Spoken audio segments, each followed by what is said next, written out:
What if the secret to success isn't chasing it at all, but turning your back on it and walking toward something far more powerful? Good evening. I want to talk with you tonight about one of the most misunderstood principles in all of human achievement. It's a principle that, once understood and applied, will change the entire direction of your life. And it's this: success is not something you pursue. Success is something you attract by the person you become. Now, let me explain what I mean. Most people spend their lives chasing success. They want the money, the recognition, the security. And there's nothing wrong with wanting those things. But here's the problem: they're looking at it backward. They're trying to get before they give. They're focused on what's in it for them, rather than what they can do for others. And as long as they stay in that mindset, success will always remain just out of reach. You see, success is a byproduct. It's the result of something else, something far more important. And that something is contribution. Think about it this way. The people who are truly successful, the ones who've built great businesses, who've made lasting impacts, who live lives of purpose and prosperity, they didn't start by asking, "How can I become successful?" They started by asking, "How can I help? What problem can I solve? What value can I create?" They focused on contribution, and success followed. Now, I know what some of you might be thinking. "Earl, that sounds nice, but I've got bills to pay. I can't just give everything away and hope it works out." And you're right. I'm not suggesting you work for free or ignore your own needs. What I'm suggesting is that you change your focus. You shift your attention from getting to giving. From what's in it for me to what can I do for them? Because here's the truth: the market rewards value. Your income, your opportunities, your level of success, they're all determined by how much value you bring to the lives of others. Not by how hard you try. Not by how much you want it, but by how much you serve. Let me give you an example. Suppose you're in sales. Most salespeople go into a meeting thinking, "How can I close this deal? What can I say to get this person to buy?" And you can feel it, can't you? You can feel when someone is trying to sell you something. There's a resistance that goes up, a wall. But now imagine a different approach. Imagine walking into that same meeting with a different question. How can I help this person? What do they need? What problem are they facing that I might be able to solve? When you approach it that way, everything changes. You're no longer a salesperson, you're a problem solver. You're a contributor, and people respond to that. They trust it. They want to work with you. And that's when success happens. Not because you chased it, but because you earned it. Here's the central truth I want you to remember. The measure of a life is not what it accumulates, but what it contributes. That's it. That's the whole game. The more you contribute, the more you'll receive. Not because the universe owes you something, but because contribution creates value, and value attracts reward. Now, let's make this practical. How do you actually do this? How do you shift from a mindset of getting to a mindset of giving? First, you start where you are. You don't need a new job or a new opportunity. You need a new attitude. Whatever you're doing right now, your current work, your current relationships, your current responsibilities, you can do it with a spirit of contribution. You can ask yourself, how can I make this better? How can I serve more fully? How can I add value here? Second, you focus on excellence. Contribution isn't about doing the bare minimum. It's about doing your very best every single time. When you commit to excellence, when you take pride in your work and refuse to cut corners, you become someone people notice, someone they trust, someone they want to be around. Third, you look for needs. Everywhere you go, people have problems. They have frustrations, challenges, things they wish were better. If you train yourself to see those needs and then step in to help, you'll never run out of opportunities. You'll become indispensable. And fourth, you stop keeping score. This is important. When you contribute, you don't do it with strings attached. You don't do it thinking, "Okay, I helped them. Now they owe me." You do it because it's the right thing to do, because it's who you are. And here's the beautiful part: when you stop keeping score, the returns come back to you tenfold. Not always from the people you helped, but from somewhere. From everywhere. Now, I want to address something else. Some people hear this message and they think, well, if I focus on others, I'll neglect myself. I'll be taken advantage of. I'll end up with nothing. But that's not what happens. In fact, the opposite is true. The more you give, the more you grow. Because contribution doesn't drain you, it builds you, it sharpens your skills. It deepens your character. It expands your influence. And here's the paradox. The moment you stop worrying about your own success is the moment you become truly successful. Because you're no longer distracted by fear or greed or comparison. You're focused on something real, something meaningful, and that focus gives you power. I've seen this principle work in my own life, and I've seen it work in the lives of countless others. The people who rise to the top in any field are the ones who serve. The teacher who goes the extra mile for a struggling student. The business owner who treats customers like family. The employee who solves problems without being asked. These are the people who get promoted, who get remembered, who build lives of lasting significance. Success is a byproduct, not a target. When you aim directly at it, you often miss. I've watched people for years, studied them really, and I've noticed something peculiar. The harder some people chase success, the faster it seems to run away from them. They work longer hours. They scheme and strategize. They lie awake at night worrying about when their big break will come. And yet, for all their effort, they stay exactly where they are, frustrated, exhausted, wondering what they're doing wrong. Meanwhile, there's another group of people, a much smaller group, who seem to attract success effortlessly. Not because they're smarter or luckier, but because they're doing something fundamentally different. And most people never figure out what that difference is. Now, before I tell you what it is, let me ask you something. Have you ever tried to catch a butterfly? Really tried. You see it there, beautiful and delicate, resting on a flower. You move slowly, carefully, reaching out your hand. And just as you're about to close your fingers around it, off it flies. The harder you chase it, the more impossible it becomes to catch. But here's what's interesting. If you stop chasing it, if you simply sit still, enjoy the garden, and focus on something else, sometimes that butterfly will land right on your shoulder, without any effort at all. Success works the same way. You see, success isn't a destination. It's not a thing you can grab hold of or lock in a vault. It's a result. It's what happens when you do other things right. When you aim directly at success, when you make it your target, you're actually aiming at a shadow. You're chasing something that has no substance of its own. Think about happiness for a moment. Have you ever noticed that the people who talk constantly about wanting to be happy are usually the most miserable? They're so focused on the feeling of happiness that they miss the things that actually create happiness, meaningful work, deep relationships, personal growth. They're looking for the effect while ignoring the cause. Success is the same way. It's the effect, not the cause. It's what shows up when you focus on something more fundamental: usefulness. When you make yourself valuable, when you solve real problems, when you serve others with excellence, that's when success appears. Not because you demanded it, but because you earned it. Here's the liberating truth. You don't have to chase success anymore. You don't have to worry about it, manipulate for it, or lose sleep over it. You simply have to ask yourself a different question. Not, how can I become successful? But, how can I become useful? How can I serve? What can I do today that will make someone else's life better? Answer that question every single day, and I promise you this success will take care of itself. It'll find you. It'll tap you on the shoulder when you're not even looking, because success doesn't come to those who chase it. It comes to those who deserve it. The market rewards value, not effort. Your income is determined by the service you render, not the hours you work. I want to tell you something that might upset you at first, something that goes against what most of us were taught growing up.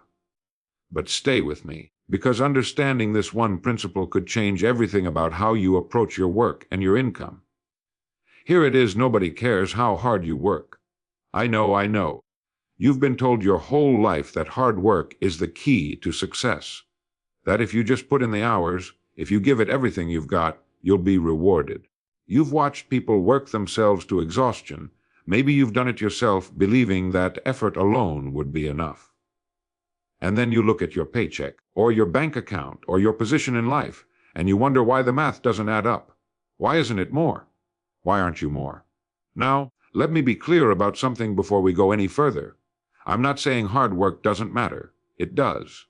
But here's what most people misunderstand. Hard work is the price of entry. It's the minimum requirement. It's what gets you in the game. But it's not what wins the game. What wins the game is value. Let me explain what I mean. Imagine two workers. The first one digs ditches by hand, backbreaking work 10 hours a day under the hot sun. The second one operates an excavator and digs 10 times as many ditches in half the time. Now, who works harder? The first man without question. Who gets paid more? The second man, every single time. Why? Because the market doesn't pay for sweat. It pays for results. It pays for the value delivered, not the effort expended. Your income, right now, today, is a direct reflection of the value you bring to the marketplace.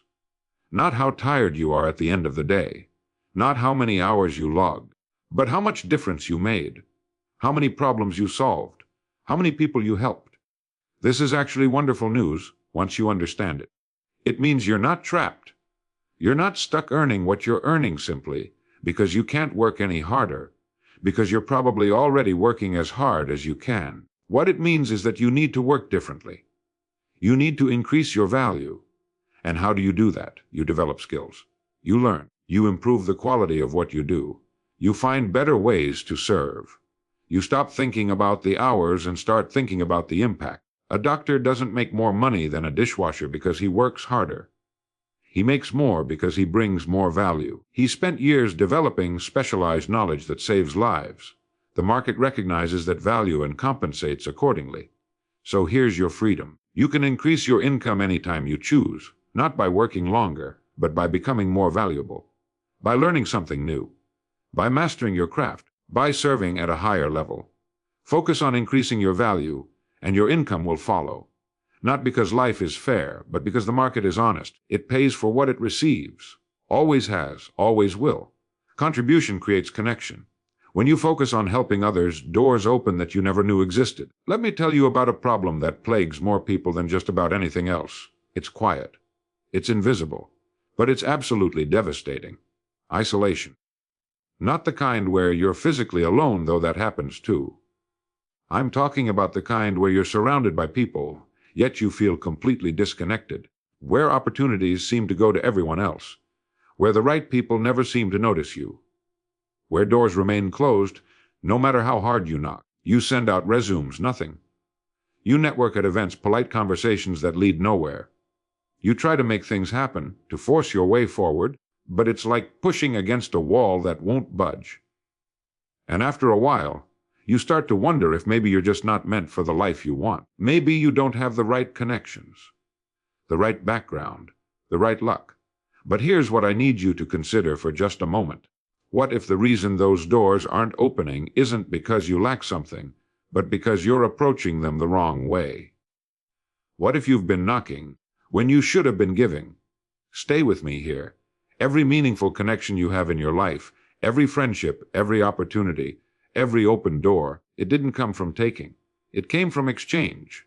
Someone gave something. Someone received something. Value moved between people, and in that movement, a bond was formed. Now here's the key. You can't force that bond. You can't manufacture it with clever words or manipulation. But you can create the conditions for it. And the condition is simple, genuine contribution. When you help someone, truly help them, with no strings attached, something remarkable happens. You stop being a stranger. You stop being just another person asking for something. You become someone who matters. Someone who made a difference, even if it was small. And that person remembers. They tell others. They think of you when opportunities arise. Not because they owe you, but because you demonstrated something rare and valuable. You cared about their success more than your own advancement. Let me give you a practical example.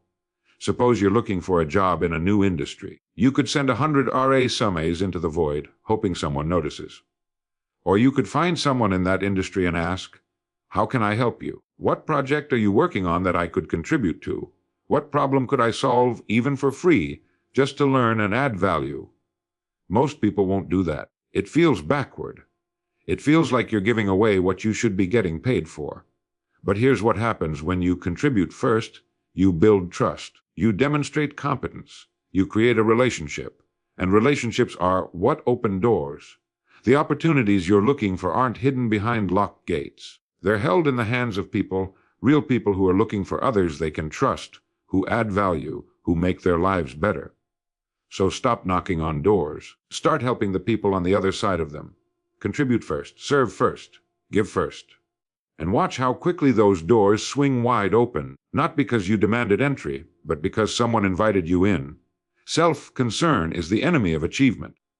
The moment you stop thinking about what you'll get and start thinking about what you'll give, everything changes. There's a trap that catches almost everyone at some point. You might be caught in it right now, and you don't even realize it. It starts innocently enough. You wake up thinking about your problems, your bills, your goals, what you need to accomplish today, what you need to get ahead, what you deserve but haven't received yet. Your mind circles around one central question: what about me? And as the days turn into weeks, and the weeks into months, something strange happens.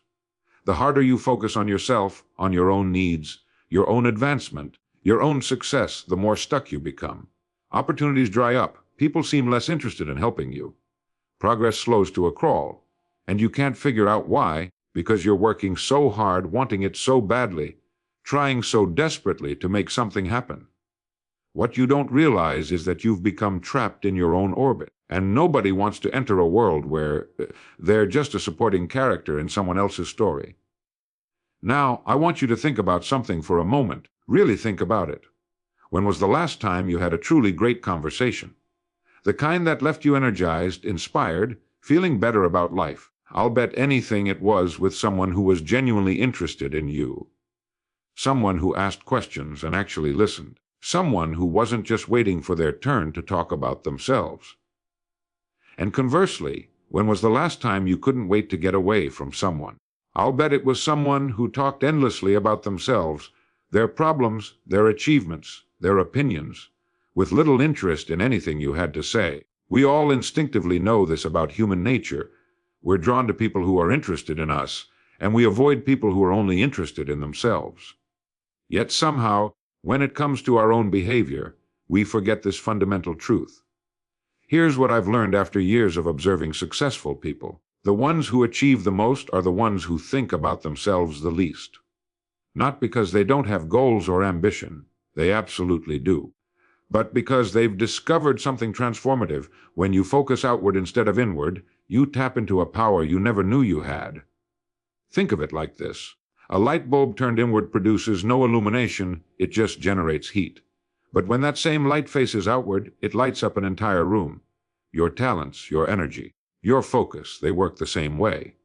The moment you stop obsessing over what you're going to get and start focusing on what you can give, everything shifts. Your anxiety about success melts away because you're too busy being useful to worry about it.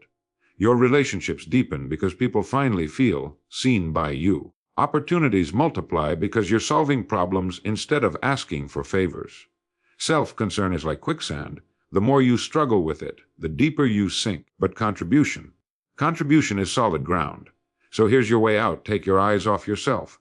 Look at the people around you. See their needs. Serve them genuinely. Watch how quickly your own life transforms, not because you stopped caring about yourself, but because you finally started caring about something bigger. Service is the rent we pay for living. It's not a burden, it's the path to meaning and fulfillment. I want to talk to you about something that troubles a lot of people, especially in quiet moments when they're alone with their thoughts. Emptiness. Not the kind that comes from lacking things, though we often confuse the two. I'm talking about that gnawing sense that something essential is missing. You might have a good job, a comfortable home, all the basics covered. But there's this feeling that life is somehow hollow, that you're going through the motions without any real purpose. That when it's all said and done, what will you have really mattered for? Some people try to fill that emptiness with things: a bigger house, a nicer car, the latest gadgets. And for a moment, just a brief moment, it works. There's a thrill, a sense of accomplishment. But then the feeling returns, sometimes even stronger than before. And they realize, deep down, that no amount of Zoller having will ever satisfy what's really missing.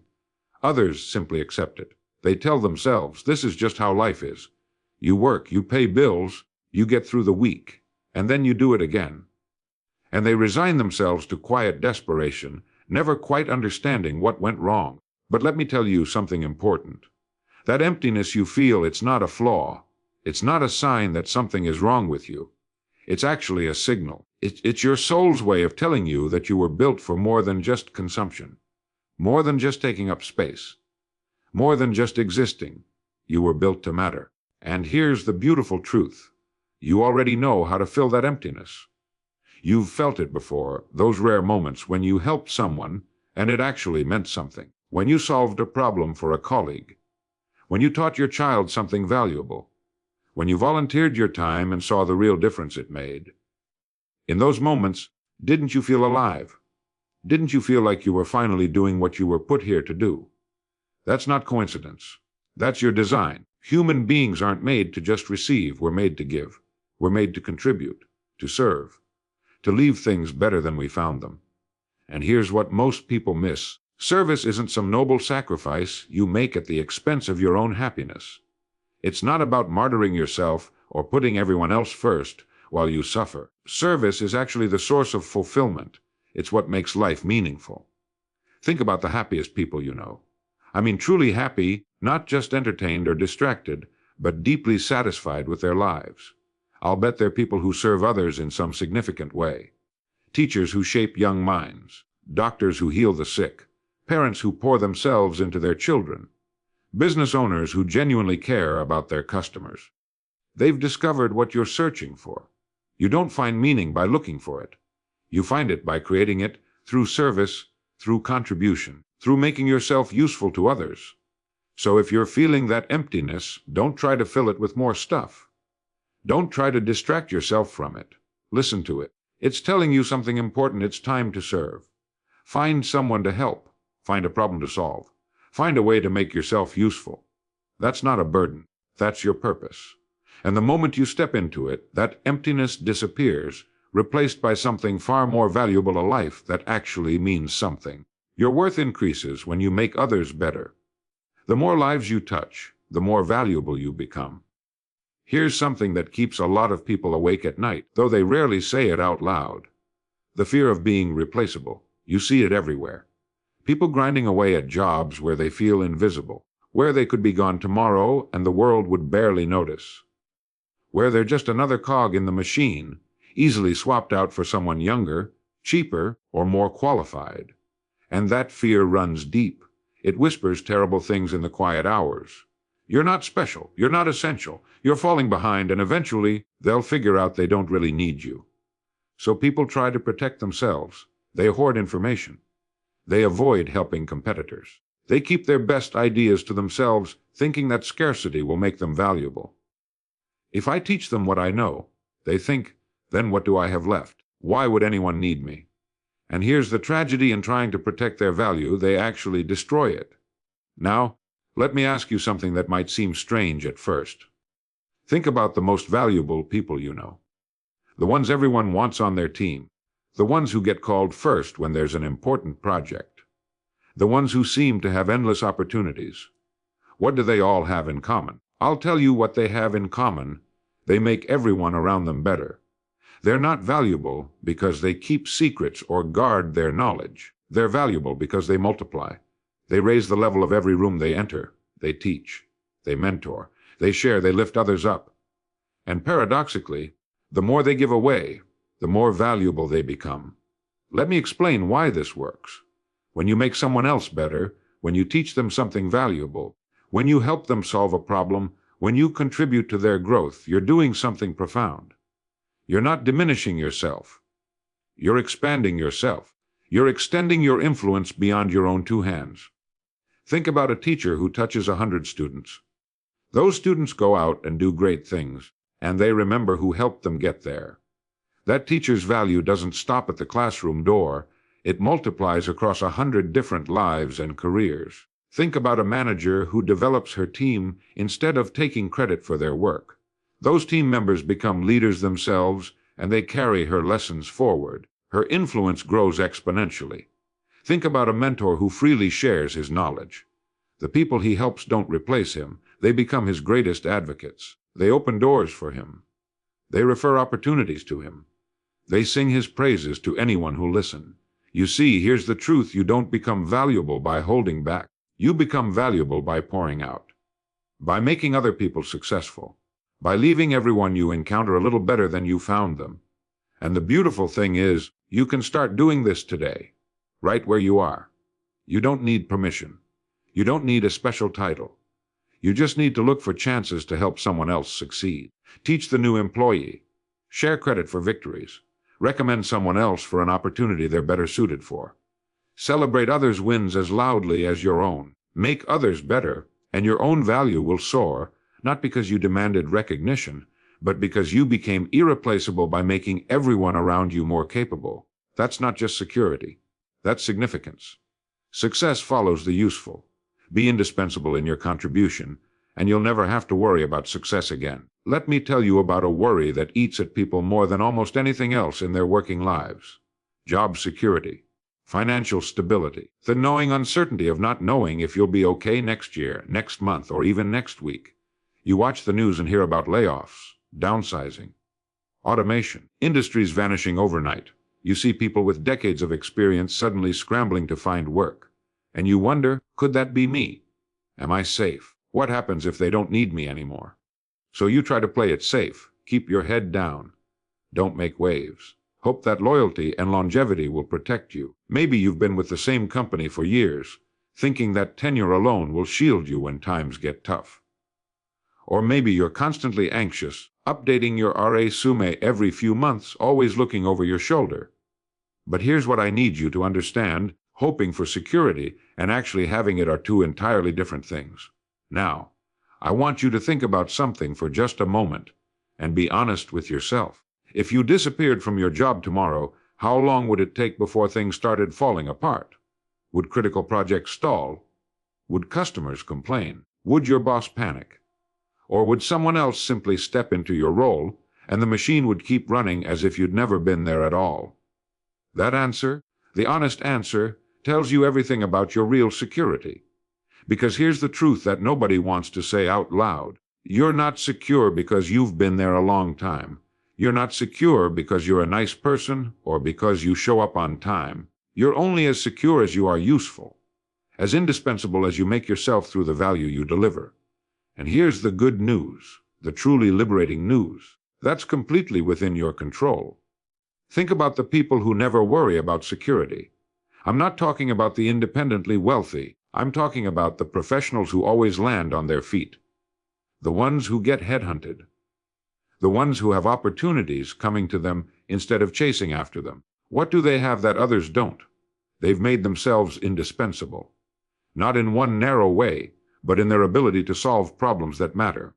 They've developed skills that are genuinely valuable. They deliver results that people actually need. They don't just fill a position, they make things better. And here's what happens when you become that person. You stop worrying about success. You stop losing sleep over job security. Because you know, deep in your bones, that as long as you remain useful, as long as you keep delivering real value, the world will find a way to reward you. The market always needs problem solvers. The businesses always need people who make things work. People always need someone who can help them get from where they are to where they want to be. So here's your path to unshakable security. Stop worrying about being safe and start focusing on being useful.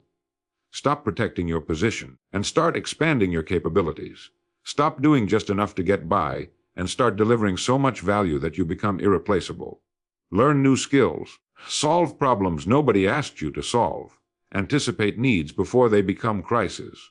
Make yourself the person everyone thinks of when something important needs to get done. Do that consistently, excellently, relentlessly, and you'll never have to chase success again. It'll follow you everywhere you go, because useful people are never out of work for long. They're too valuable. That's not just security, that's freedom. So tonight, I want to leave you with a challenge, a call to action. Starting tomorrow morning, I want you to wake up with one question on your mind. Who can I help today? Not what can I get, and how can I get ahead, but who can I serve? What can I give? And then I want you to do it. I want you to look for one person, just one, who needs your help, your kindness, your expertise, your encouragement. And I want you to give it freely, fully, without expectation. Do that tomorrow, and then do it again the next day. And the day after that. Make it a habit. Make it your way of life. Because here's what will happen. As you focus on contribution, you'll stop feeling anxious about success. You'll stop comparing yourself to others. You'll stop feeling like you're not enough. Because you'll be too busy being enough. Too busy making a difference. And one day, maybe sooner than you think, you'll look around and realize something success found you, not because you chased it, but because you built a life worth rewarding. So go out there, serve, contribute, give your very best to the world, and trust that success, in its own time and in its own way, will follow. This is Earl Nightingale. Until next time, remember, you become what you think about. So think about how you can serve and watch your life transform. Good night.